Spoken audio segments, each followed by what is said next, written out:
18 साल के गौतम को पुलिस ने धर दबोचा था। लेकिन आश्चर्य की बात थी कि उसका साथी भूमा उसी इलाके में होने के बाद भी पुलिस की नजरों में आने से बच गया था।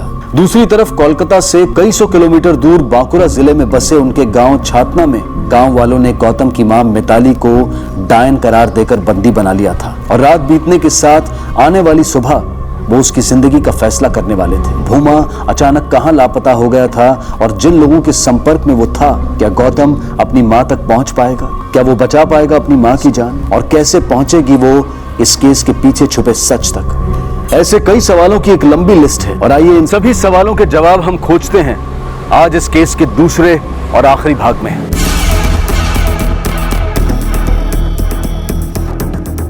कौन है? कौन? विद्रोही। विद्रोही? ले चलो sir. Sir sir sir please please मुझे अभी जाने दीजिए। आप बोलोगे तो मैं सारी जिंदगी जेल में रह लूंगा, लेकिन अभी मुझे जाने दीजिए सर। उठा सर। वो लोग मेरी माँ को मार डालेंगे सर। कौन? गांव वाले। सर मुझे अभी जाने दीजिए। आप फांसी में करने को चाहेंगे मैं चढ़ जाऊंगा, लेकिन अभी मुझे जाने दीजिए सर प्लीज। आसपास देखो, इसका साथी भी यहीं कहीं होगा। सर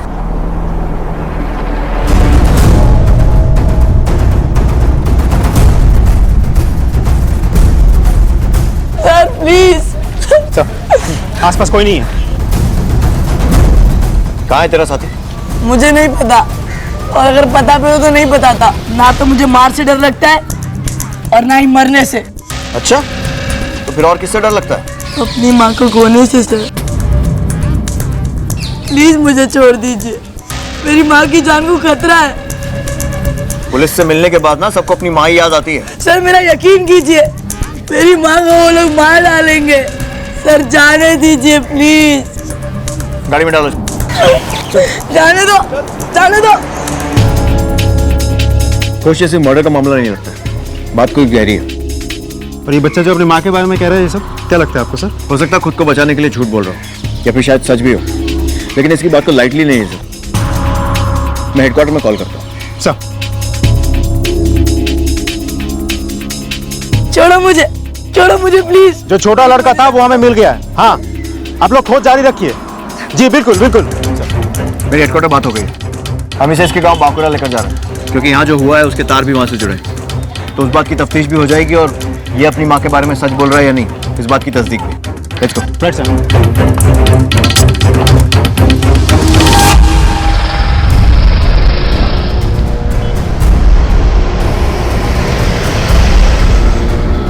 गौतम, हम तुम्हारी माँ को बचा सकते हैं, लेकिन उसके लिए तुम्हें हमारे सवालों के जवाब देने होंगे। पहला सवाल, इस छोटी सी उम्र में तुम्हारे हाथ में पिस्तौल किसने और क्यों थमाई, और तुम पढ़ने लिखने की बजाय विद्रोही कैसे बन गए? ठीक है, गाड़ी घुमाओ और कलकत्ता वापस चलो। सर मैं बताता हूँ, सब कुछ बताता हूँ। मुझे पिस्तौल किसी ने नहीं थमाई थी, मैं अपनी मर्जी से ही विद्रोही बना हूँ। 2 साल पहले हम यहीं कोलकाता में ही रहते थे। मैं, बाबा, माँ और मेरी छोटी बहन साची। फिर बाबा को गांव में बिजनेस करने का अच्छा मौका मिला तो हम कोलकाता छोड़ के गांव में चले गए, बांकुरा जिले में। वहीं पे मेरा स्कूल में भी एडमिशन हो गया।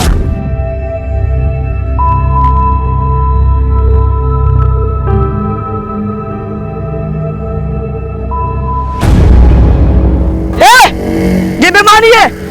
कोई बेईमानी नहीं है। नहीं, तूने बेईमानी की है। कुछ बेईमानी नहीं है। चल गेम स्टार्ट कर। ये बेईमानी तुझे पेनल्टी देनी होगी। पेनल्टी? पेनल्टी लेगा? चल हट। लूंगा पेनल्टी। नहीं बोला ना। पेनल्टी। क्यों चित्रा मेरे? अकेले देखने में घेर लिया इसको। चल किक कर, बॉल इसको, बॉल दे।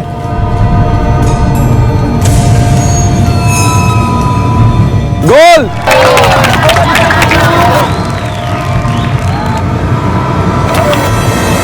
थैंक्स दादा, जो आपने मेरी मदद की। पर ये लोग आपसे इतना डरते क्यों हैं? चल बताता हूँ।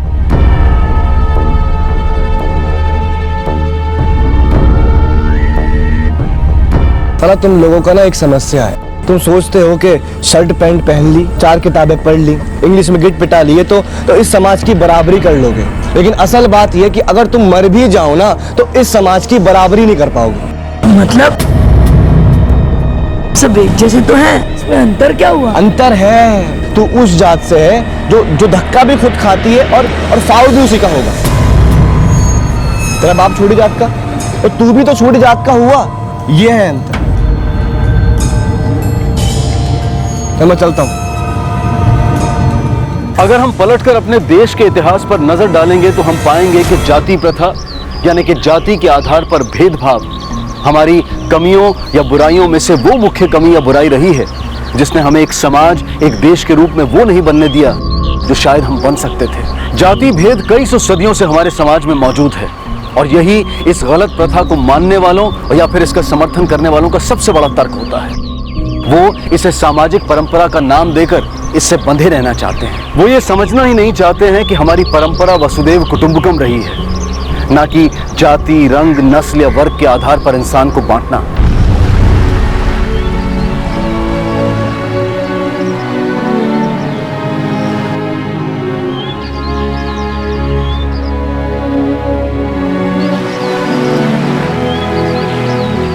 माँ, इंसान अपने जन्म से नहीं कर्मों से जाना जाता है ना माँ? आपने ही कहा था ना। तो फिर हाँ, न सब सच्चाई जानते हैं और न ही समझते हैं। समाज को समझाने में और संभालने में वक्त तो लगता ही है। एकदम से कुछ नहीं बदलता है और ना ऐसा होने की उम्मीद करनी चाहिए। पर क्यों माँ? तो चल। हाँ,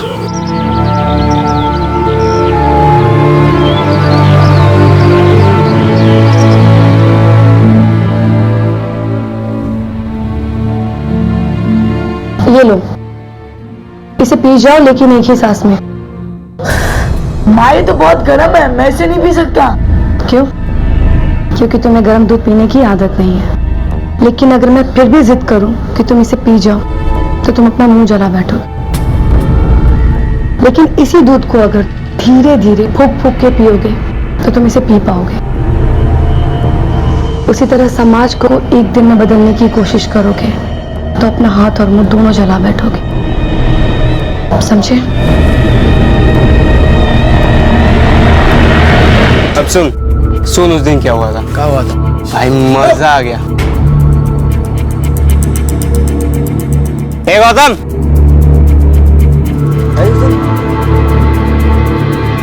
ओए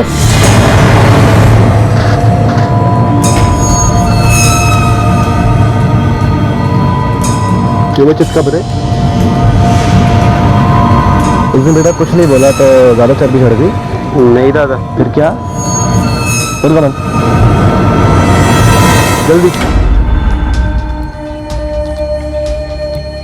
अब बोलो कुकड़ू और तेज और जोर से। और साला अगर इसके आसपास दोबारा दिख गए तो तंदूर में डालकर तंदूरी बनाऊंगा सबकी मैं। चल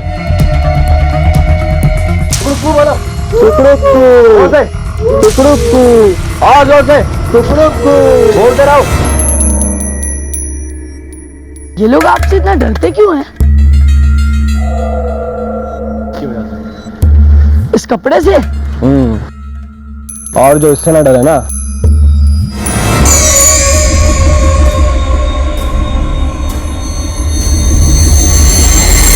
वो कहते हैं इस दुनिया में कीड़े से लेकर इंसान तक सबको भगवान ने बनाया, लेकिन उसी भगवान के मंदिर में घुस नहीं सकते हम। वो कहते हैं कि हमारी जाति छोटी है और हमारा खून गंदा है, इसलिए हम उनकी बराबरी नहीं कर सकते। तर्क भी उन्हीं लोगों की सुनी जाती है जिनके पास ताकत होती है, और आज के दुनिया में जो सबसे बड़ी ताकत है वो ताकत है बंदूक की ताकत। वो सदियों से हमारा खून चूसते आए हैं और खून का घूंट पीते हैं हम। तो फैसला अब खून ही करेगा। खून बहेगा उनका और बहाएंगे हम। कब तक? जब तक इस धरती और इस समाज से जाति और जन्म का फर्क खत्म नहीं हो जाता। तो बोलो, हो तैयार? हाँ, हम तैयार हैं। कमांडर, ये गौतम अपना ही भाई है, कोलकाता से आया है, गांव में नया है। So how do you find your life in our village? कौन सी जिंदगी पसंद है तुम्हें, गांव की या कोलकाता की? मुझे गाँव तो अच्छा लगा, लेकिन गांव को ये पसंद नहीं आया। कोई बात नहीं, ये रीता दीदी हैं, ये भी कलकत्ता की रहने वाली है। देखो गौतम, अगर तुम चाहो तो ये सब कुछ रुक सकता है। तुम बदल सकते हो इस समाज को आज से ही।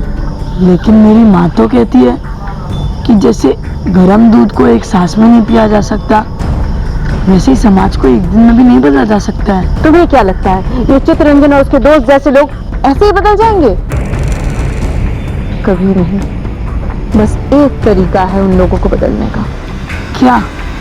वो गर्म दूध का गिलास तुम लो और मार दो उनके मुंह पे।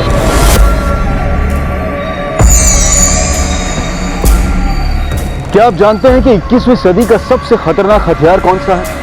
वो हथियार जिसके चलाए जाने से ना तो कोई धमाका होता है, ना ही कोई धुआं उठता है और ना ही खून के छींटे। यहां तक कि जिसके खिलाफ इसे इस्तेमाल किया जाता है उस तक को खबर नहीं होती है। और ना सिर्फ वो, बल्कि उसकी आने वाली कई नस्लें, कई पीढ़ियां तबाह और बर्बाद हो जाती हैं। और वो हथियार है विचार। इंसान का उठाया हर कदम उसके विचारों से प्रेरित होता है। अगर विचारधारा ही गलत होगी तो इंसान जो भी कदम उठाएगा वो गलत ही होगा। और बच्चों और युवाओं की विचारधारा को दूषित करना आसान भी होता है और कारगर भी।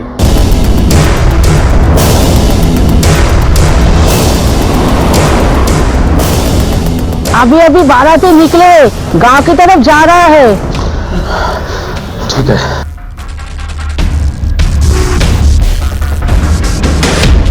तेरा दोस्त पुलिस लेके गांव गया है, किस लिए गया है? लेकिन नहीं पता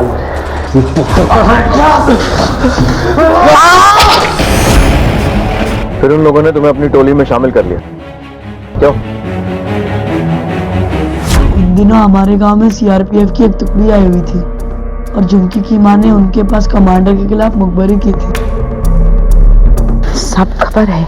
वो थ्रेशर पंप वाले कल सुबह बैंक में 5 लाख रुपए जमा करने वाले, और वो कमांडर और उनके साथी वो गांव के छोटे तालाब है ना, वहां उनको लूटेंगे।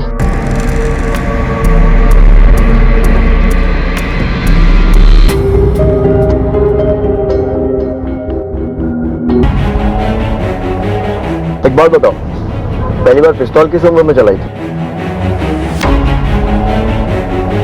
जब उसने मेरी माँ को छेड़ा था। अरे पता है, अरे मिल जाए तो मजा आ जाएगा। रुक देख। ओ मैडम, कभी हमें भी तो पढ़ा लिया करो। या तो हम आपके घर आ जाएंगे या आप हमारे घर, फिर साथ में पढ़ेंगे। इलू इलू इलू इलू इलू इलू इलू इलू इलू। चल हो गया।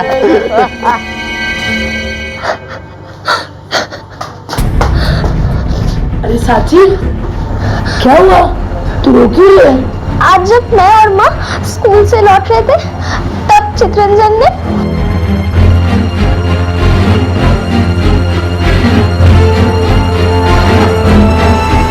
आज फिर से पकड़ लिया? नहीं, आज मैंने पकड़ा था उन्हें। क्यों? अगली बार जब भी किसी को मारना हो तो पहले ये पहनना, अगर तू किसी को मारेगा भी तो सामने वाला तुझ पर हाथ नहीं उठाएगा। याद से। ये लाल गमछा प्रतीक है हमारे क्रांति का, लेकिन सिर्फ लाल गमछा और झंडा उठाने से क्रांति नहीं मिलती, उसके लिए हथियार उठाना होता है।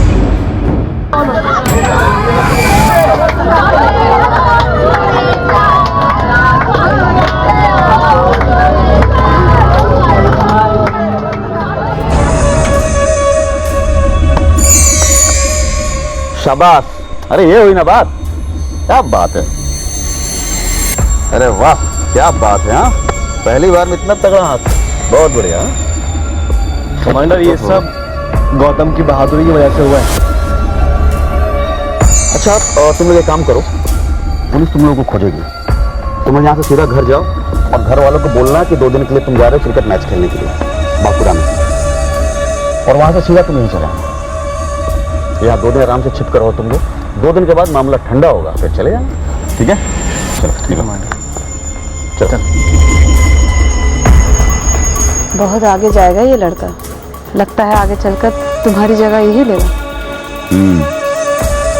लेकिन इसका बाप बहुत डरपोक आदमी है, हो सकता है अपनी माँ पे गया होगा। पर इसकी माँ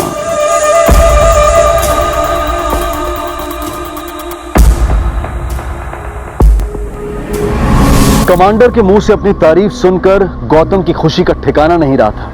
उसे ऐसा लग रहा था कि मानो उसे साक्षात भगवान का आशीर्वाद मिल गया। उसका ऐसा महसूस करना लाजमी भी था, क्योंकि गौतम और उसके जैसे अन्य समाज की ज्यादतियों के शिकार नवयुवकों के लिए कमांडर किसी भगवान से कम नहीं था, जो उन्हें एक आदर्श समाज और समाज में बराबर के दर्जे की गारंटी दे रहा था, एक नया सपना दिखा रहा था। लेकिन सोचने वाली बात यह थी कि यह सपना जितना आदर्श था,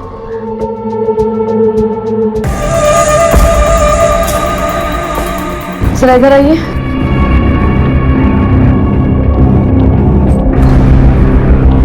अरे क्या हो गया? आपने मुझे पहले क्यों नहीं बताया? जिस मेहमान का आप सुबह से इंतजार कर रहे थे वही कमांडर है। पहले नहीं बताया तो क्या हुआ? अभी बता दिया। जाओ अंदर जाओ। क्यों कर रहे हैं आप ये सब? ऐसे इंसान के साथ संबंध बनाने में क्या फायदा है? इससे मेरी बिजनेस बढ़ेगा, गांव के लोग मुझसे डरेंगे। बिजनेस का तो मुझे नहीं पता, लेकिन इतना जरूर जानती हूँ, बुरे के साथ रहकर कभी किसी का भला नहीं हुआ है। अरे क्या हुआ? आप लोग हमारे बारे में बात कर रहे थे क्या? नहीं नहीं, आपके बारे में बातें नहीं हो रही थी। कुछ लेंगे आप? हाँ। क्या? मेरी बीवी।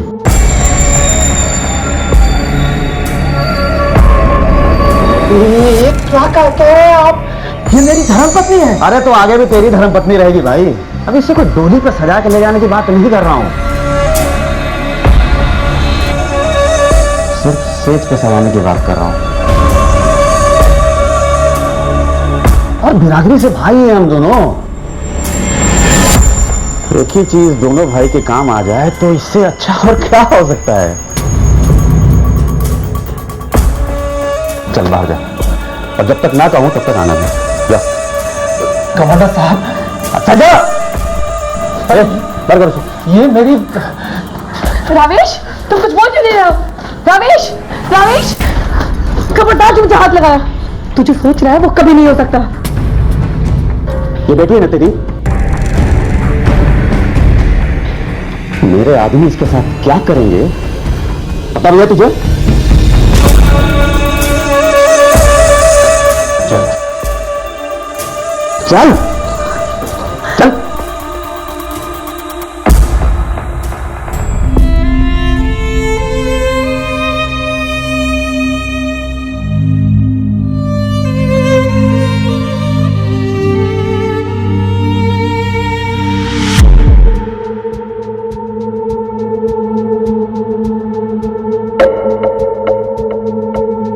ये 3 रातें जो तेरे साथ बिताया ना, तब समझ में आया कि तेरे बेटे में इतनी गर्मी आई कहां से। फिर आऊंगा।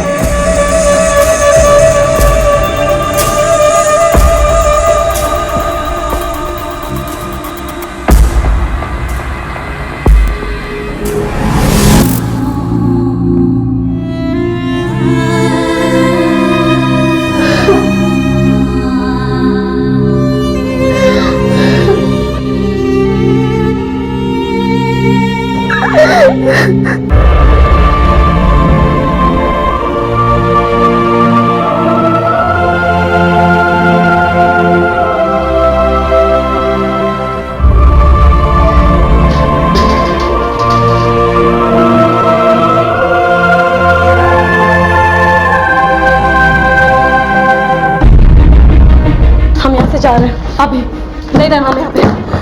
किसने कहा तुमसे? मैं कहीं नहीं जाऊंगा। मैं यहाँ अपना जमाया बिजनेस छोड़ के कहीं नहीं जा सकता। मैं तुम्हारी नहीं, अपने और अपने बच्चों की बात कर रही हूँ।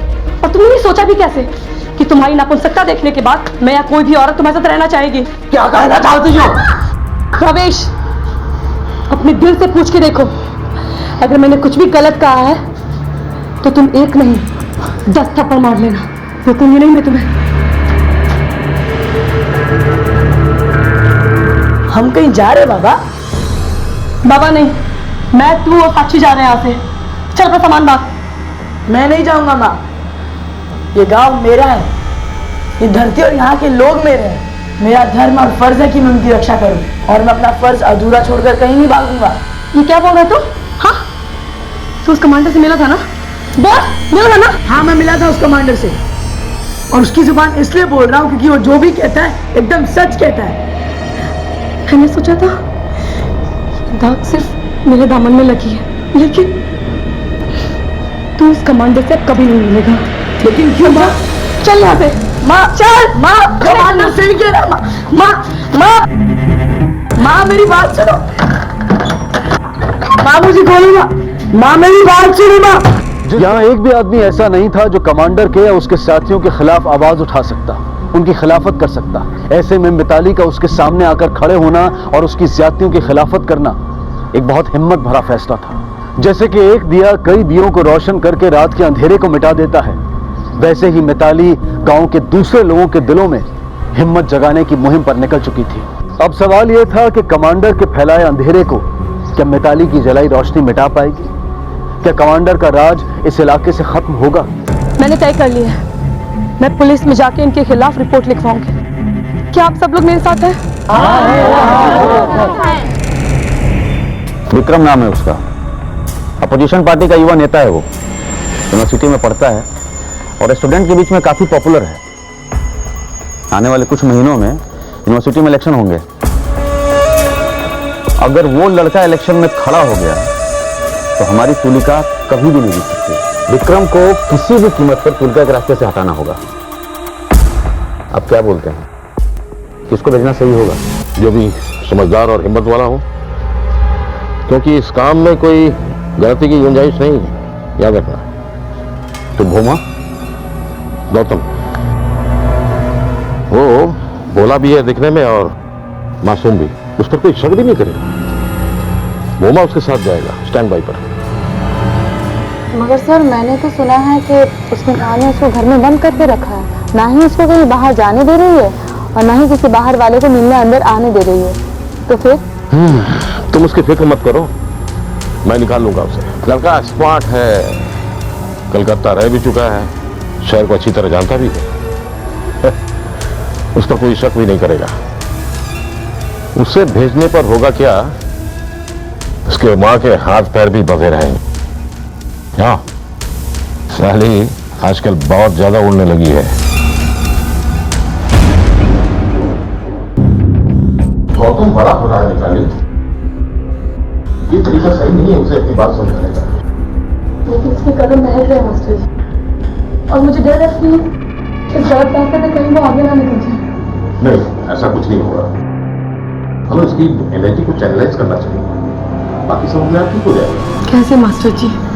देखो, पुरलिया में मेरे एक दोस्त है जो छाव नृत्य की क्लासेस चलाते हैं। मेरे ख्याल से वहां भेजे तो उसका माइंड भी डाइवर्ट होगा और उसके मन को भी शांति मिलेगी।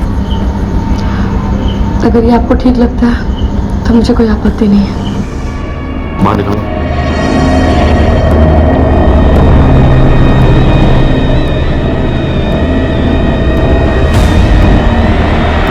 माँ, अपना ख्याल रखो। तुम भी।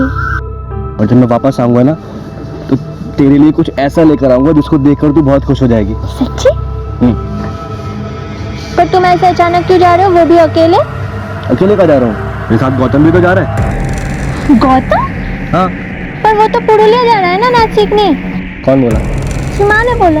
वो मेरे साथ जा रहा है, कमांडर हम दोनों को भेज रहे हैं किसी का काम तमाम करना। क्या ये क्या कह रही तू झुमके? हाँ दीदी, मुझे भोमा ने खुद बताया, वो अभी बस निकलने ही वाले हैं। तू साक्षी के पास बैठ, मैं भी आती हूँ।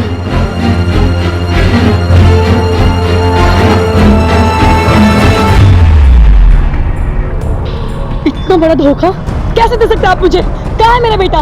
मैं सच जान चुकी हूँ। चुपचाप बता मेरा बेटा कहाँ है, नहीं तो। जब जान चुकी है तो फिर पूछ क्यों रही हो? मैं तो गया, बहुत दूर निकल गया, अब तुम्हारे हाथ नहीं आने वाला है। तू भी उन नस्ल के साथ मिला हुआ है? हाँ, नहीं छोड़ूंगी मैं तुझे। बताओ मेरा बेटा कहाँ है? मैनाक! मैनाक! दीदी दीदी दीदी दीदी दीदी दीदी वो लोग सांची को लेके गए। कौन? वो कमांडर। तुझे उसका डर पता है? हाँ, वो पुराने वाले खंडर में। दीदी चल।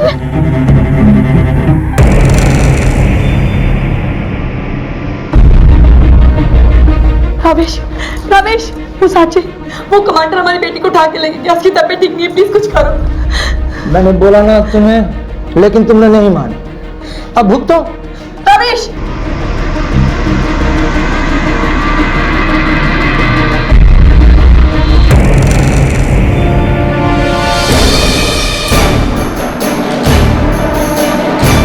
अन्याय के खिलाफ लड़ने का दावा करने वाले अन्यायियों के खिलाफ मिताली ने जो जंग छेड़ी थी, वो जंग वो हारती हुई दिखाई दे रही थी। जिन लोगों के लिए उसने इस जंग की शुरुआत की थी, वो खुद उसके खिलाफ हो गए थे। वो कमांडर के साथी नहीं थे, लेकिन वो अनजाने में उसी की मदद कर रहे थे। एक तरफ जहां ये गांव वाले मिताली की जान के पीछे पड़े थे, वहीं दूसरी तरफ उसे बचाने आ रहे उसके बेटे और पुलिस दल के साथ भी कुछ ऐसा घटने वाला था जिसकी उन्होंने कल्पना भी नहीं की थी। क्या गौतम अपनी मां को बचा पाएगा? और क्या इस जद्दोजहद में उसकी जान भी खतरे में आ जाएगी?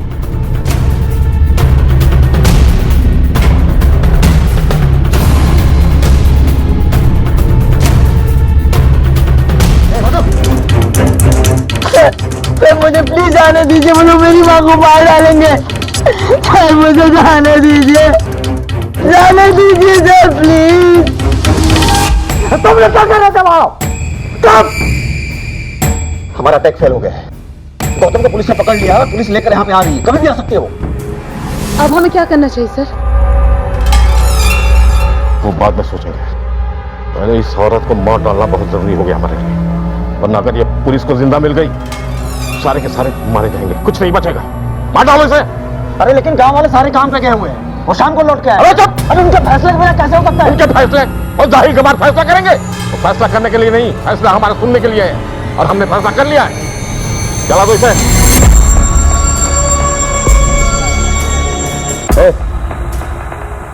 जला दे।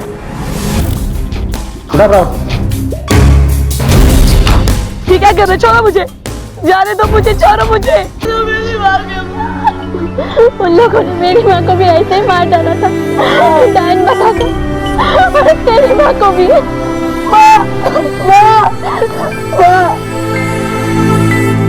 यही है वो क्रांति जिसका उन लोगों ने तुमसे वादा किया था। भूमा तो तुम्हारा साथी था ना, उसे भी नहीं बख्शा उन लोगों ने। और जब तुम खतरा बनने लगे, तुम पर भी हमला करवा दिया। किन लोगों का साथ दे रहे होगा तुम? उन्होंने तुम्हारी बहन को उठवा लिया अपनी ढाल बनाने के लिए। तुम्हारे बंदूक उठाने से किसका भला हुआ? एक नाम भी बता सकते हो? बोलो, किसका फायदा हुआ?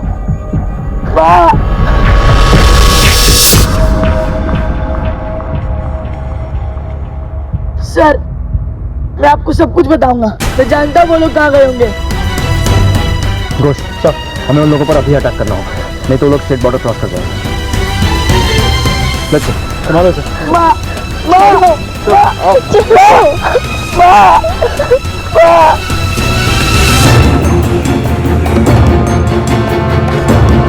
सब्जी मिल जाएगी, तुम चिंता मत कर। रुक जाए तो गोली मार दूंगा। Inspector sir. गौतम, अब तुम्हें कोलकाता ले जाकर कोर्ट में पेश करना होगा, लेकिन एक सवाल का जवाब दो। तुम तो विक्रम को मारने गए थे, फिर तुलिका को क्यों मारा? सर, तुलिका भी इन लोगों की तरह झूठी थी। मुझे और बोमा दादा को उसकी असलियत पता चल गई थी।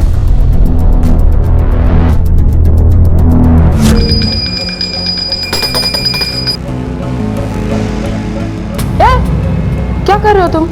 दूर हटो, हाथ मत लगाना। पूजा की आरती को सिर्फ ब्राह्मण छू सकते हैं और कोई नहीं। जाओ।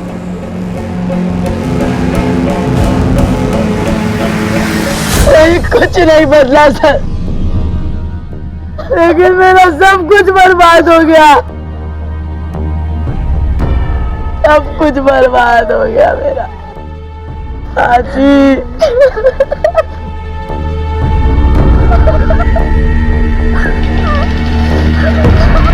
अपनी माँ की एक बात याद रखना बाबा, समाज को एक दिन में बदलने की जिद गर्म दूध एक सांस में पीने जैसी होती है, कुछ न कुछ जरूर जलता है। चलो, जो समाज बुराई से अपने बच्चों और युवाओं की सोच की रक्षा नहीं कर पाता, उस समाज के बच्चे या तो उस बुराई का शिकार बनकर खत्म हो जाते हैं या फिर खुद उस बुराई के वाहक बनकर उसे समाज में फैलाने की मुहिम में लग जाते हैं। ठीक ऐसा ही हुआ था गौतम के साथ। जिस समाज पर उसे संभालने की, उसकी सुरक्षा और उसके विकास की जिम्मेदारी थी, जब उसी समाज ने उसे दुत्कारा तो वो कमांडर और रीता दी जैसे असामाजिक तत्वों के हाथों की कठपुतली बन गया और अपने समाज के खिलाफ हथियार उठाकर खड़ा हो गया। लेकिन हमारे पास अब भी थोड़ा वक्त है। अगर हम चाहते हैं कि हमारे बच्चे, हमारे युवा अपने ही समाज के लिए खतरा ना बन जाएं, तो हमें अपने अंदर कुछ बदलाव लाने होंगे। उन कुरीतियों को दूर करना होगा जो इंसान को इंसान से फर्क करना सिखाती हैं। देखते हैं हमारे आज के एपिसोड की दूसरी कहानी। नमस्कार, आदाब। क्राइम पेट्रोल डायल 100 में आप सबका स्वागत है।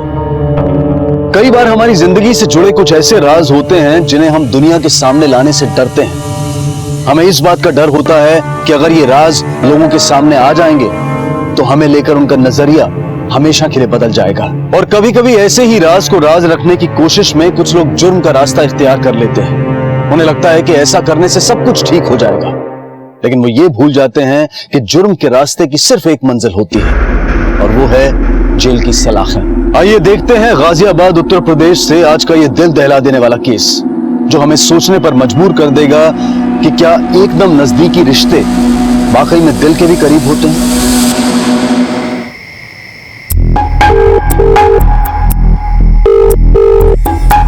आंटी, आपकी टीवी में ऐसी क्या खराबी आ गई जो अभी तक ठीक नहीं हो पा रही है? बेटा ठीक तो तब होगी ना जब टीवी रिपेयर करने वाला आएगा। मम्मा, हाँ क्या हुआ? पापा से बात हुई आपकी? नहीं।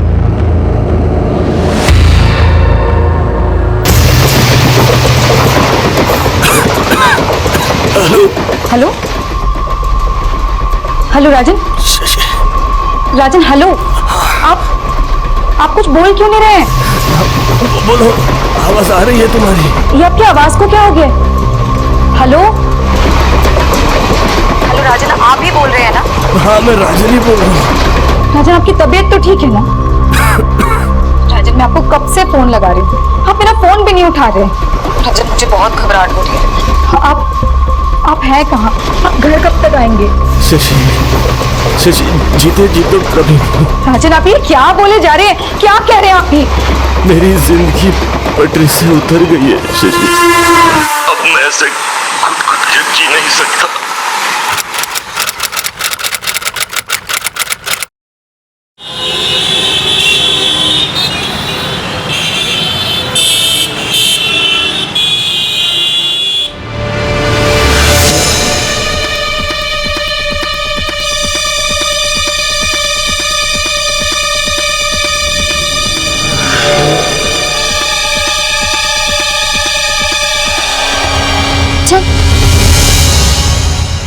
मिश्रा, ये लड़कियां कौन है? मैंने इन्हें पहले भी यहाँ पर देखा है। लगता है कुछ बताना चाहती हैं लेकिन हिम्मत नहीं कर पा रही। अगर ये फिर से यहाँ पर आए तो इन्हें मेरे पास लेकर आना। जी ओके सर।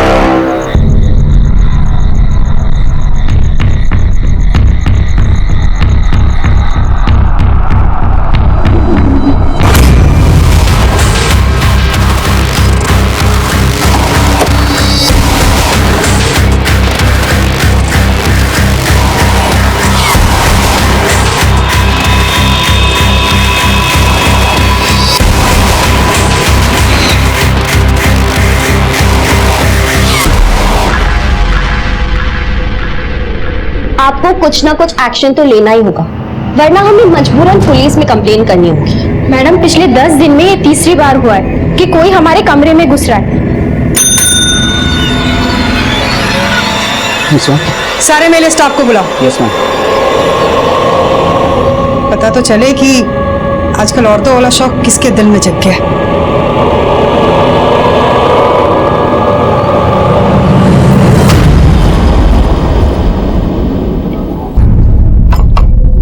चलो फटाफट से नाश्ता कंप्लीट कर लो, ठीक है? पापा, ये 5.1 होम थिएटर सिस्टम क्यों लाए हैं आप? बेटा ये तुम्हारी मम्मी के लिए नया गिफ्ट है। गिफ्ट? हाँ। पर क्यों? बेटा तुम तो अपनी मम्मी को जानती हो ना, छोटी छोटी बातों में नाराज हो जाती है। अब 15 दिन पहले हमारा झगड़ा हुआ था, अब तक चालू। तो बेटा उनके गुस्से को शांत करने के लिए एक गिफ्ट तो बनता है कि नहीं?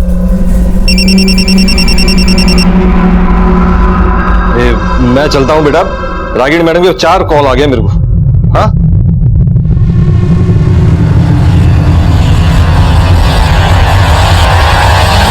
कोई जवाब देगा या किसी दूसरे रास्ते से सच उगलवाऊं मैं?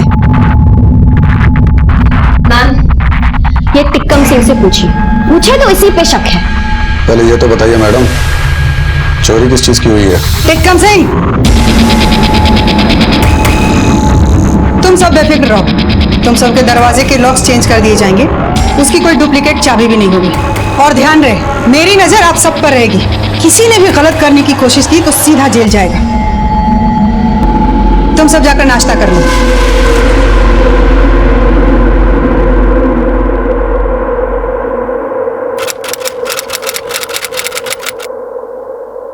तुमने बर्थ कंट्रोल हटवा दिया क्या? राजन, एक बार और ट्राई करते हैं ना। शशि तुम बेटे की लालसा लिए बैठी हो, हमारी बेटियां किससे कम है क्या? बिल्कुल कम है, इसीलिए तुम्हारे परिवार वाले मुझे इन बेटियों की माँ होने के ताने देते हैं। वो लोग अगर तुम्हें ताने देते हैं ना, तो वो लोग में कमी है, तुम में नहीं। लेकिन आज तक तुम पर छोड़ा हुआ था ना, कौन सा लड़का पैदा हो गया? हाँ, प्लीज तुम समझने की कोशिश करो। मैं सोच समझ कर ही कह रही हूँ, और अगर इस बार तुम राजी नहीं होगे ना, तो मुझसे बात करने की भी जरूरत नहीं, समझे तुम?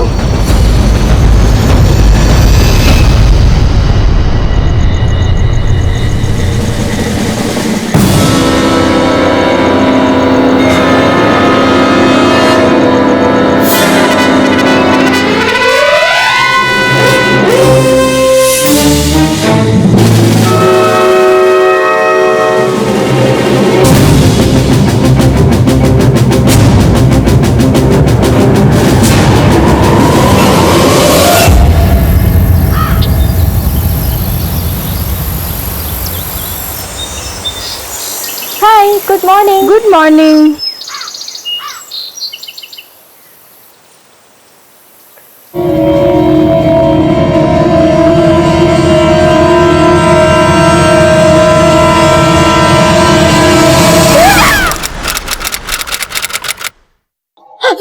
हेलो राजन, राजन आपकी आवाज ठीक से नहीं आ रही है मुझे। हेलो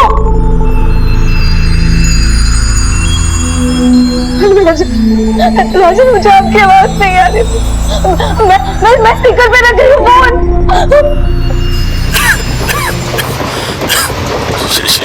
शशि, मैं तुम लोगों को कुछ नहीं रख पाया शशि। मेरी कमजोरी और कमियों को माफ कर देना शशि। पापा देखो, मुझे कुछ समझ में नहीं आ रहा आप क्या कह रहे हो। पापा मुझे बहुत डर लग रहा है। पापा आप बस आ जाओ। पापा आ जाओ ना, जल्दी आ जाओ।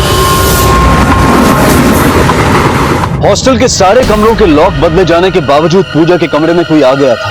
आखिर कौन था ये शख्स और ये क्या चाहता था, और ये शख्स पूजा के कमरे में आया कैसे? इस बार पूजा की नींद खुल गई थी और शायद अपनी पहचान को छिपाने की कोशिश में उसने पूजा पर जानलेवा हमला कर दिया था। लेकिन कौन था इस सब के पीछे? आखिर ऐसी क्या मुसीबत लड़कियों पर आन पड़ी थी जिस बात की उन्होंने वार्डन से शिकायत की थी, और किस बात से उनको डर था जिसकी वजह से वार्डन को उनके कमरों के ताले बदलने पड़े? राजन शशि को फोन पर इस तरह से क्यों तड़पा रहा था? मेरी जिंदगी पटरी से उतर गई है शशि। अब मैं ऐसे खुद के जी नहीं सकता। उसके इरादे क्या थे? क्यों उनका इतना नजदीकी रिश्ता इस खतरनाक मोड़ तक आ पहुंचा था? बहरहाल पूजा की हालत काफी नाजुक थी और अब ये पूरा मामला पुलिस के पास आ गया था।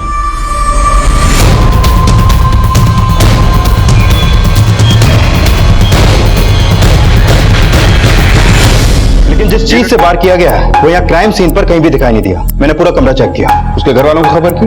सर वो भोपाल की रहने वाली है, उसके आगे पीछे कोई भी नहीं है। सर मैंने कई बार पूजा को इस लड़की के साथ अपने पुलिस स्टेशन के बाहर देखा है।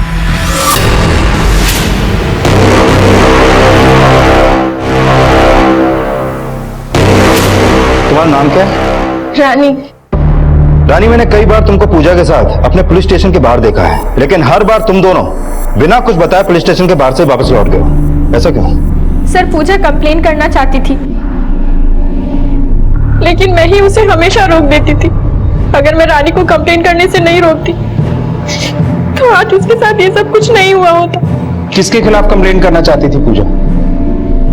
देखो जिस तरह से पूजा पे वार हुआ है, साफ है कि हमलावर पूजा की जान लेना चाहता था।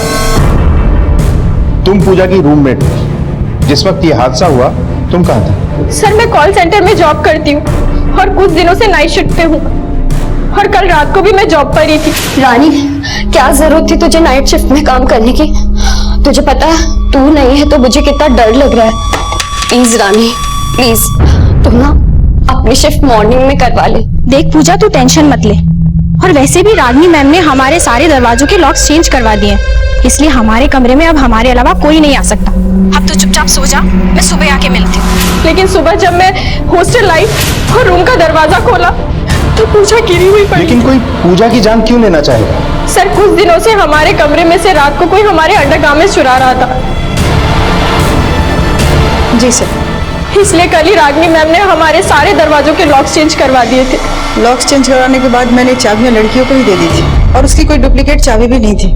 समझ में नहीं आ रहा है कोई अंदर कैसे आ सकता है। आप लोगों को किसी पे कोई शक है?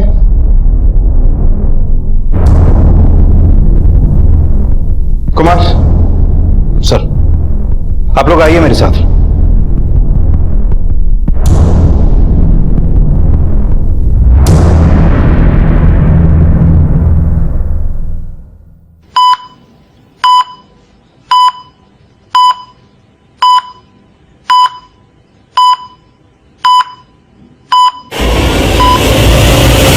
टिक्कम ने ये सब किया है या नहीं ये तो नहीं पता, पर हाँ उसकी नजर में खोट तो जरूर था। टिक्कम तो बहुत ही जहरीला आदमी था और नजर भी काफी उसकी गंदी थी। आती जाती लड़कियों को भी ताकता रहता था। सर पूजा ने अंदर से दरवाजा बंद किया हुआ था और लॉक की चाबी से पूजा और मेरे पास ही थी, तो अंदर कोई कैसे घुस सकता है?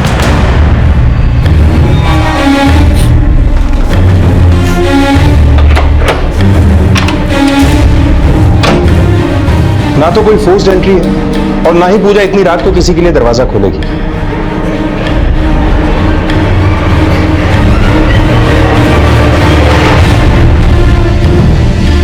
ये दरवाजा तो पूजा ने लॉक किया है। रूम में आने के लिए इस खिड़की से कोई भी आ सकता है।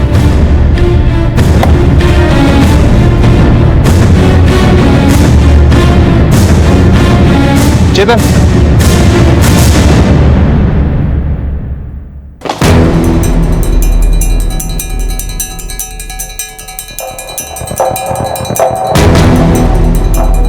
अब ऊपर आओ।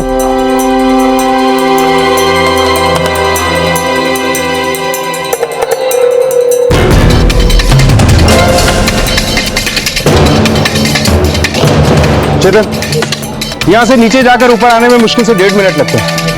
हो ना हो वो हमलावर यहीं से आया होगा। सर कल रात कुछ 10:30 पौने 11 बजे मैंने टिक्कम को देखा था हॉस्टल के आसपास घूमते हुए।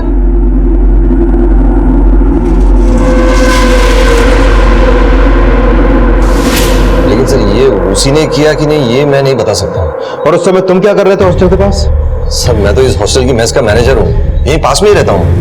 हर रोज रात को खाना खाने के बाद यहाँ पर आता हूँ, ये चेक करने के लिए कि मेस बराबर लॉक हुई है कि नहीं। टिक्कम सिंह, पूजा को कल रात आखिरी बार 10 बजे देखा गया, जब वो खाना खाकर अपने रूम में लौटी थी। उसके बाद उस पर हमला हुआ और वो कोमा में। देखिए साहब, आप लोग उनके बहकावे में मत आना, मैंने कुछ नहीं किया। कल रात को कहा था तू?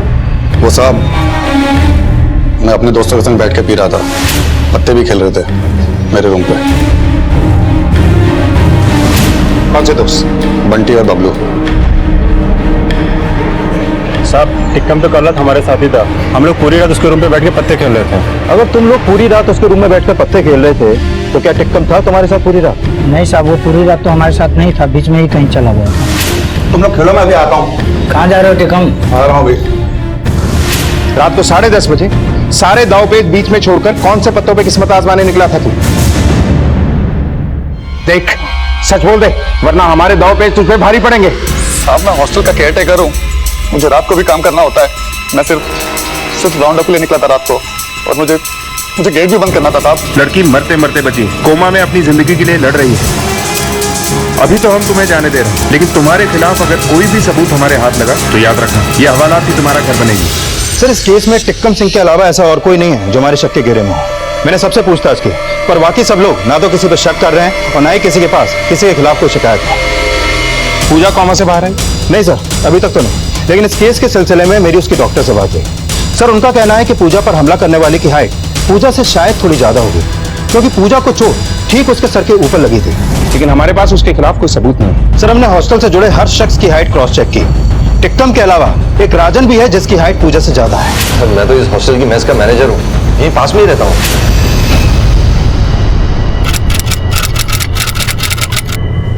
राजन, राजन, मुझे तुमसे कोई शिकायत नहीं है।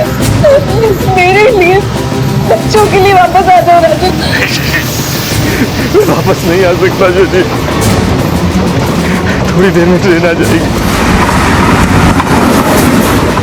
लेकिन एक बात याद रखना शशि, तुम लोगों से बहुत प्यार करता हूँ और इसीलिए तुम लोगों से बहुत दूर जा रहा हूँ, बहुत। शशि मुझे माफ कर देना शशि। राजन, राजन प्लीज मेरे लिए वापस आ जाइए, बच्चों के लिए वापस आ जाइए राजन। पापा प्लीज, पापा प्लीज, मुझे बहुत डर लग रहा है पापा।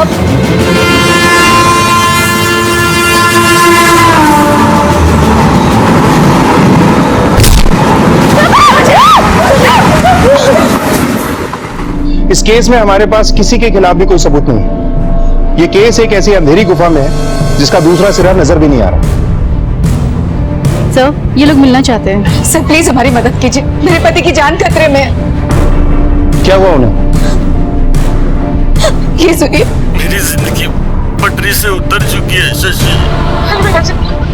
राजन मुझे आपकी आवाज नहीं आ रही, मैं स्पीकर पे रख रही हूँ फोन। शशि मैं तुम लोगों को खुश नहीं रख पाया शशि, मेरी कमजोरी और कमियों को माफ कर देना शशि।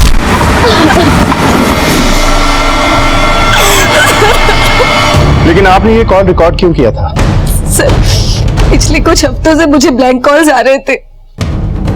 उन कॉल्स की रिकॉर्डिंग के लिए राजन ने एक मोबाइल एप्लीकेशन डाउनलोड किया था ताकि कॉल्स रिकॉर्ड हो सके। कुमार, राजन की कॉल की लोकेशन ट्रेस करो, हमें फौरन वहां पहुंचना चाहिए और उसे कांटेक्ट करने की कोशिश करो। सर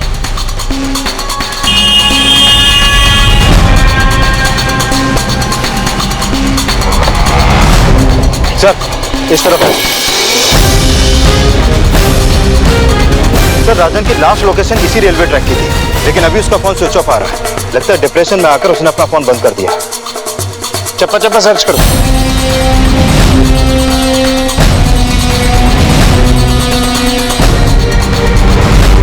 कुमार, बॉडी के टुकड़े टुकड़े हो चुके हैं, आइडेंटिफाई करना मुश्किल है। हो सकता है ये राजन ही हो। उसके घर वालों को बुलाओ। सर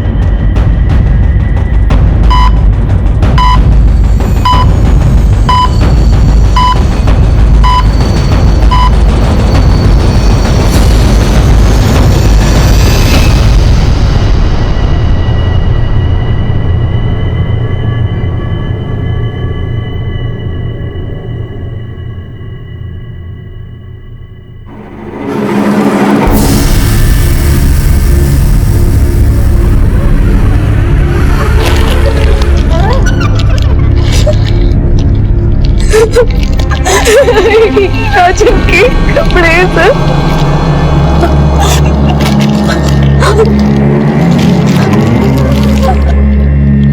ये वॉलेट भी होने का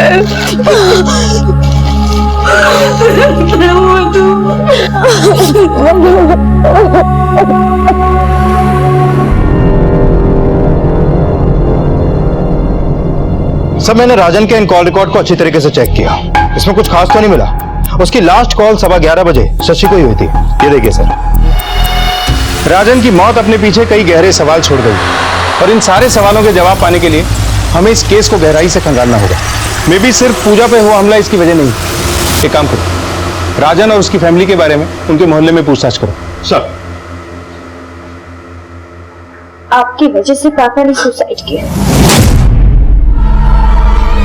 क्या बकवास कर रही हो तुम मधु? हाँ, सब सुन लिया था मैंने। आपको एक बेटा चाहिए था ना, इसलिए लड़ती रहती थी आप उनसे। तंग आ गए थे वो आपसे। आप नहीं मारा उन्हें। सर, ये राजन की पोस्टमार्टम रिपोर्ट। सर, राजन की प्रिलिमिनरी पोस्टमार्टम रिपोर्ट के मुताबिक उसकी मौत 12 तारीख की शाम 6 से 7 बजे के बीच ही हो गई थी, वो भी सर पे चोट लगने की वजह से। ये देखिए, ऐसा कैसे हो सकता है? अगर 11 सवा 11 के बीच वो रेलवे ट्रैक वाली लोकेशन से अपनी फैमिली से फोन पे बात कर रहा था, तो शाम को 6 से 7 बजे के बीच में कैसे मर सकता है?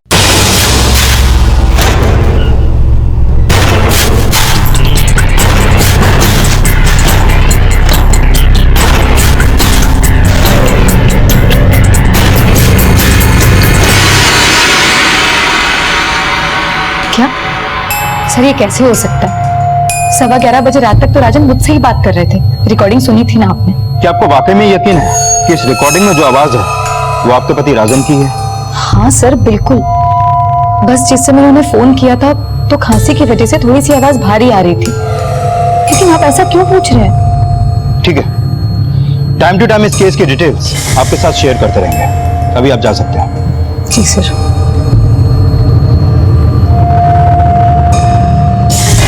सर, ये रही राजन की ऑटोप्सी रिपोर्ट।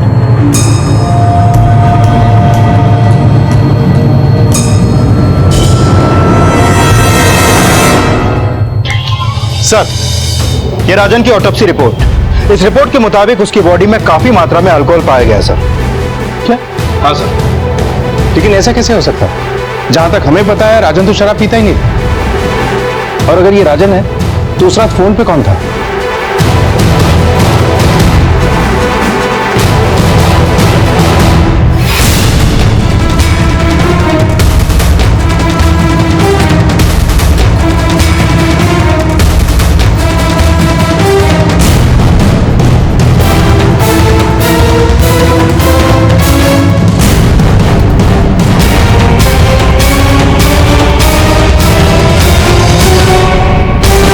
सर, अगर उस रात फोन पे राजन था तो ये बॉडी किसकी है? कुमार, इस बॉडी का डीएनए टेस्ट करवाओ। पता करो कि ये बॉडी राजन की है भी या नहीं, और उस टिक्कम को यहां बुलाओ। जो बॉडी पुलिस को मिली थी उसकी ऑटोप्सी रिपोर्ट से कई सवाल खड़े हो गए थे। दूसरी तरफ हमें राजन एक अनजान जगह पर छिपते छिपाते दिखाई देता है। अब सवाल यह है कि अगर राजन जिंदा है तो फिर वो लाश किसकी थी, और राजन पुलिस के सामने क्यों नहीं आ रहा था?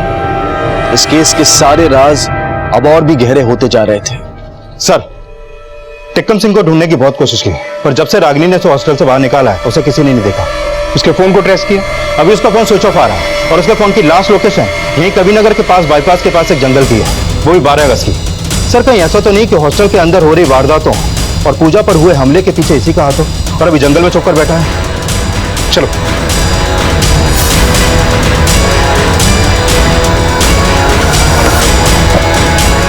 सर, टिक्कम सिंह की लास्ट लोकेशन यही है। कुमार, सोचने वाली बात यह है कि ये जंगल उस रेलवे ट्रैक के पास ही है जहां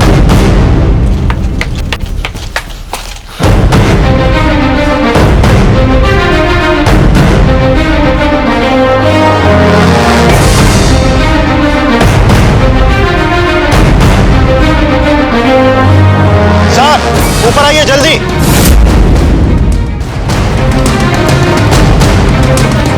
सर, ये देखिए, लकड़ी पर खून लगा है और फर्श पर भी खून है। जरूर यहाँ पर कोई कांड हुआ है सर।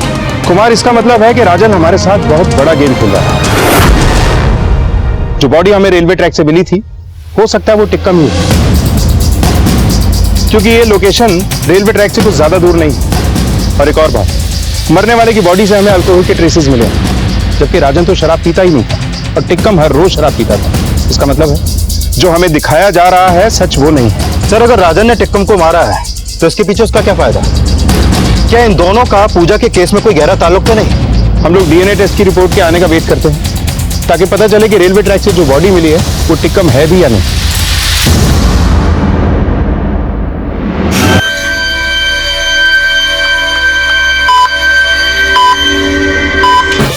सर, अभी हॉस्पिटल से फोन आया था। आज पूजा पर किसी ने हमला किया और उसे मारने की कोशिश की। क्या? हाँ सर। कुमार, कहीं ये राजा नहीं तो नहीं था? एक काम करो, अभी के अभी पूजा के रूम के बाहर एक कांस्टेबल तैनात करो और जिस दिन से पूजा हॉस्पिटल में एडमिट हुई है तब से लेकर अब तक की सीसीटीवी फुटेज चेक करते हैं। सर। हेलो। क्या?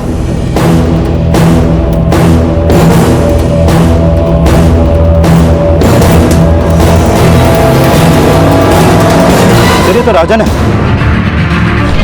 सर, मैंने शशि का कॉल रिकॉर्ड चेक किया, काफी शॉकिंग बातें सामने आई हैं। जैसे कि सर 10 से 12 तारीख के बीच शशि के फोन पे टिक्कम सिंह के नंबर से काफी कॉल आए थे, लेकिन शशि ने उनमें से एक भी कॉल रिसीव नहीं किया। कुमार, ये तो वही मिस्ड कॉल हो सकते हैं जिनकी वजह से राजन ने शशि के फोन पे वॉइस रिकॉर्डर एक्टिवेट करवाया था। पिछले कुछ हफ्तों से मुझे ब्लैंक कॉल्स आ रहे थे। उन कॉल्स की रिकॉर्डिंग के लिए राजन ने एक मोबाइल एप्लीकेशन डाउनलोड किया था। और एक बात सर, जिस समय टिक्कम का फोन जंगल में बंद हुआ था उस समय शशि के फोन की लोकेशन भी उसी एरिया की थी। ये मामला तो कुछ और ही निकला। सर, हो सकता है शशि और टिक्कम सिंह के बीच में अफेयर शुरू ही हुआ हो और राजन को इसके बारे में पता चल गया और राजन के हाथों टिक्कम सिंह का मर्डर हो गया और उस समय शशि भी वहां पर मौजूद हो। और सर, सोचने वाली बात तो यह है कि शशि और टिक्कम सिंह के बीच में अगर वाकई में कुछ था तो कहीं ऐसा तो नहीं कि शशि ने अपने बदले की आग में राजन को मार दिया। सर, आप मुझ पर इतना गंदा इल्जाम कैसे लगा सकते हैं? मैं नहीं जानती कि टिक्कम सिंह मुझे मिस कॉल क्यों दे रहा था। हमने आपके और राजन के बैंक डिटेल्स चेक किए। हमें पता चला है कि राजन ने कई बार बैंक से लोन लिया था और डिलेड और नॉन पेमेंट की वजह से वो ब्लैकलिस्ट हो चुका है। और 6 महीने पहले भी उसने गायत्री कोऑपरेटिव बैंक से 6 लाख रुपए का लोन लिया था, जिसकी एक भी किस्त वो आज तक नहीं चुका पाया, जिसकी वजह से रिकवरी एजेंट्स उसे धमकी दे रहे थे। यकीनन वो स्ट्रेस में था, लेकिन उसे सुसाइड नहीं किया, बस सुसाइड का नाटक किया और किसी और की लाश को रेलवे ट्रैक पर फेंक कर आपको कॉल किया। क्यों शशि जी, यही सच है ना? ये सच नहीं है सर। ये सच हो सकता है।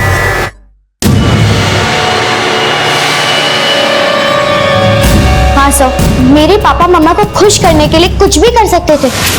2 हफ्ते पहले मैंने तेरी मम्मी के लिए अंगूठी ऑर्डर की थी। 5.1 होम थिएटर सिस्टम। बेटा, ये तुम्हारी मम्मी के लिए नया गिफ्ट है। और शायद बैंक से लोन भी उन्होंने इन्हीं के लिए लिया होगा। फिर ना उनकी तनख्वाह में इतने महंगे सामान और मम्मा के लिए ज्वेलरीज कैसे आ सकती है? ले चलो।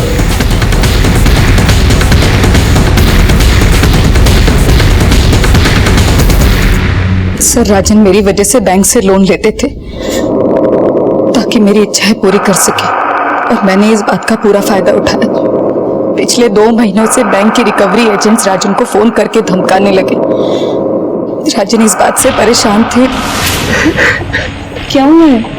पिछले 6 महीने से बैंक लोन का एक भी इंस्टॉलमेंट नहीं चुका पाया मैं। अब तो नौबत यहाँ तक आ गई है कि अगले 10 दिन में मैंने सारे पैसे नहीं चुका दिए तो मुझे जेल में डाल देंगे। सर, ये सब मेरी वजह से हो रहा था, इसलिए मैंने टिक्कम सिंह से मदद मांगने की सोची। टिक्कम सिंह तुम्हारी क्या मदद करता? मैंने सुना था कि मोहल्ले के कुछ लोगों को उसने अपने एक दोस्त से कम ब्याज पर बड़ी रकम उधार दिलवाई है। मैंने सोचा कि मुझे भी उससे मदद मांग लेनी चाहिए। हमें पैसों की बहुत जरूरत है, क्या तुम हमें लोन करवा कर दे दोगे?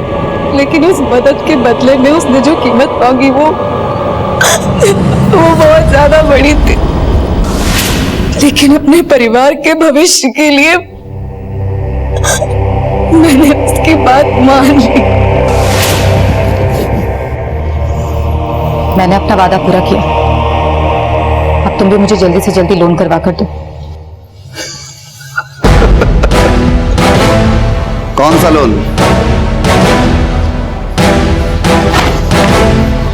मतलब झूठा?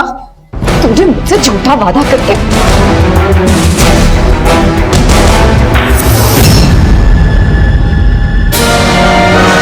लेकिन बहुत डर गई थी, नहीं समझ में आ रहा था कि क्या करूं। टिकम सिंह के साथ तुम्हारे कॉम्प्रोमाइज वाली बात के बारे में राजन को पता था? राजन को मैंने कुछ नहीं बताया था सर। मैं सिर्फ और सिर्फ राजन के सर से बैंक का लोन उतारना चाहती थी। टिकम सिंह को मारने के बाद मुझे राजन को सब बताना पड़ा। तुमने तो जिंदा मार दिया मुझे। मैं जानती हूँ कि मुझसे बहुत बड़ी गलती हुई है, लेकिन राजन इस समय हमें खुद से ज्यादा हमारी बच्चियों के बारे में सोचना चाहिए। अगर हम दोनों ही जेल चले गए तो उनका क्या होगा? और तुमने राजन के साथ मिलकर उसकी नकली सुसाइड का प्लान बनाया, जिसमें राजन टिक्कम की लाश को ट्रेन के आगे फेंकेगा। टिक्कम की लाश भी ठिकाने लग जाएगी और राजन को मरा हुआ समझकर बैंक अपना लोन भी वापस नहीं ले पाएगी। मानना पड़ेगा, ये फोन कॉल रिकॉर्डिंग वाला खेल एकदम ओरिजिनल था। क्यों, यही सच है ना शशि जी? हेलो राजन। बोलो शशि, पटरी से उतर चुकी है। मुझे तुमसे कोई शिकायत नहीं है। मेरे लिए, बच्चों के लिए वापस आ जाओ राजन। केस जब थोड़ा सा शांत हो जाएगा तो ये शहर छोड़कर कहीं और चले जाएंगे और समय के साथ हमारी बेटियां भी हमारी मजबूरी समझ जाएंगी। अब ये बताओ, क्योंकि उसकी लाश के पास हमें लड़कियों के जले हुए कपड़े मिले। नहीं सर, पूजा पर हमला किसने किया ये मैं नहीं जानती, लेकिन मैं जरूर कह सकती हूँ कि वो राजन नहीं हो सकते। सर, राजन बहुत ही शरीफ आदमी थे। तो अब ये बताइए कि आपने इस शरीफ आदमी को क्यों मारा? देखिए, झूठ मत बोलिएगा, हमारे पास गवाह है जिसने 18 अगस्त की शाम को आपको कवि नगर के जंगल से बाहर आते हुए देखा है। नहीं सर, मैं नहीं गई थी उस जंगल में, बल्कि मैं राजन 7:30 बजे आगे की प्लानिंग के बारे में बात करने के लिए जंगल में मिलने वाले थे। लेकिन उससे पहले राजन की मौत की खबर आ गई। सर, उस रेलवे ट्रैक वाली लाश की डीएनए रिपोर्ट के मुताबिक और राजन की पोस्टमार्टम रिपोर्ट के मुताबिक उसकी मौत 18 अगस्त की शाम 4:30 से 5:30 बजे के बीच ही हो गई थी। सर, अगर शशि सच बोल रही है तो पूजा पर हमला कुमार, मुझे ऐसा लगता है कि इन दोनों हादसों के पीछे कोई एक ही इंसान है जो हमारी आंखों के सामने तो है, लेकिन हम उसे देख नहीं पा रहे। हमें इस केस को रिविजिट करना होगा।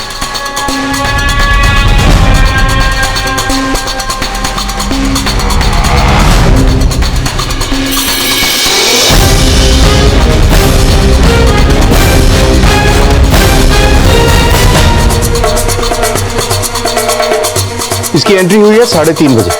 अब देखो एग्जिट कितने बजे होती है। पावर दो इसमें। सर, इसमें उसकी एग्जिट की फुटेज तो है नहीं। हमारे पास हॉस्पिटल के बैक डोर के एग्जिट का फुटेज है। हाँ सर, प्ले करो।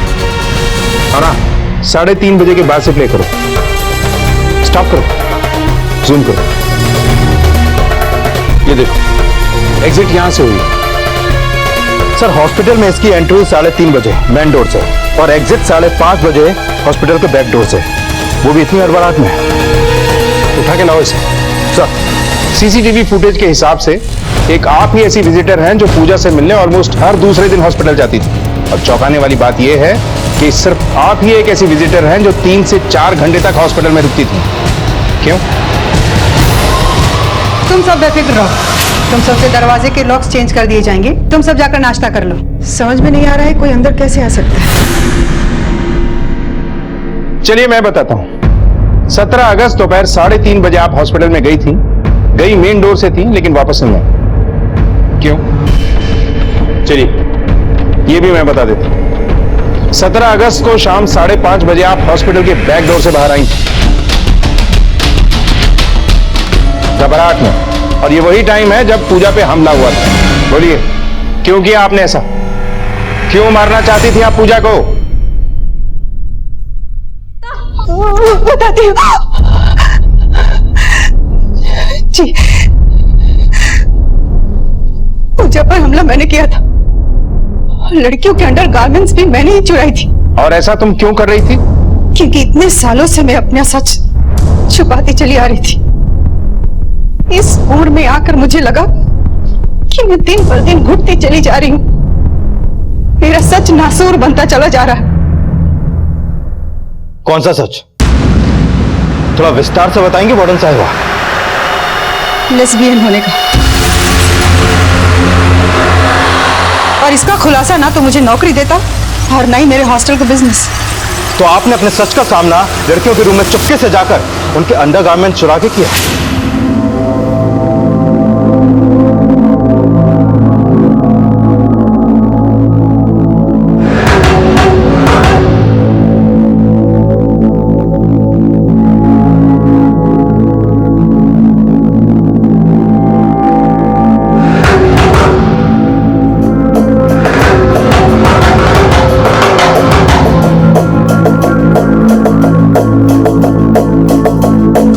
सात अगस्त को आप पूजा के हॉस्टल वाले रूम में गई और जब पूजा ने आपको देख लिया तो आपने उस पर हमला कर दिया।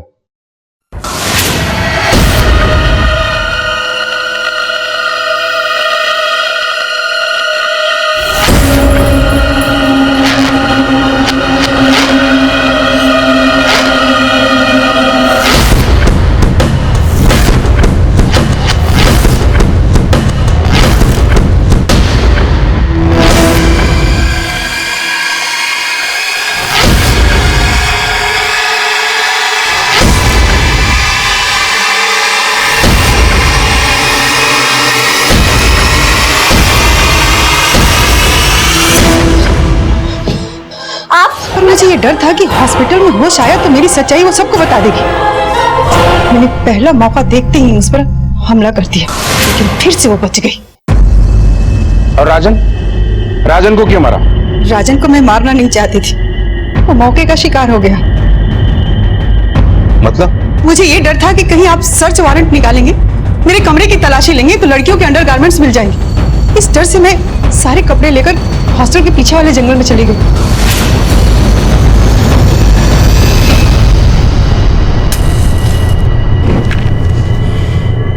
अच्छा, तो आप हैं वो चोर? राजन, तू जिंदा है? दुनिया की नजर में तो नहीं, लेकिन आपके इस राज को मरने के बाद में भी राज रख सकता हूं मैं। राजन, क्या कर रहा है तू ये? क्या चाहिए तुझे? पैसे, चुप रहने के पैसे। और रही इस वीडियो की बात, तो इसे तो मैं किसी भी तरह पुलिस स्टेशन तक पहुंचा ही दूंगा।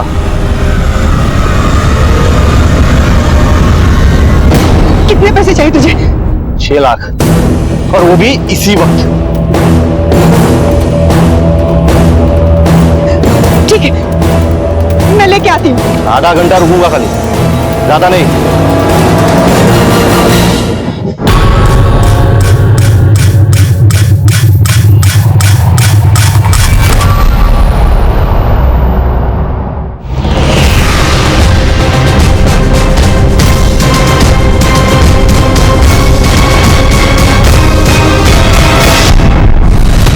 उससे मार दिया।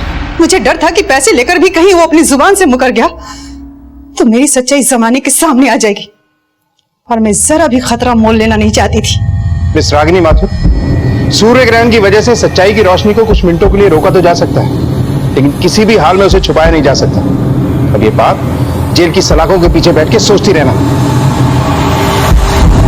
रागिनी ने ताउम्र एक राज दुनिया से छिपा कर रखा, लेकिन यह राज उसके मन के उस कोने में छुपा था जहां चाहत की लहरें अक्सर उफान पर होती हैं, और इन्हीं उफानों ने रागिनी की नीयत और जिंदगी दोनों को खराब कर दिया।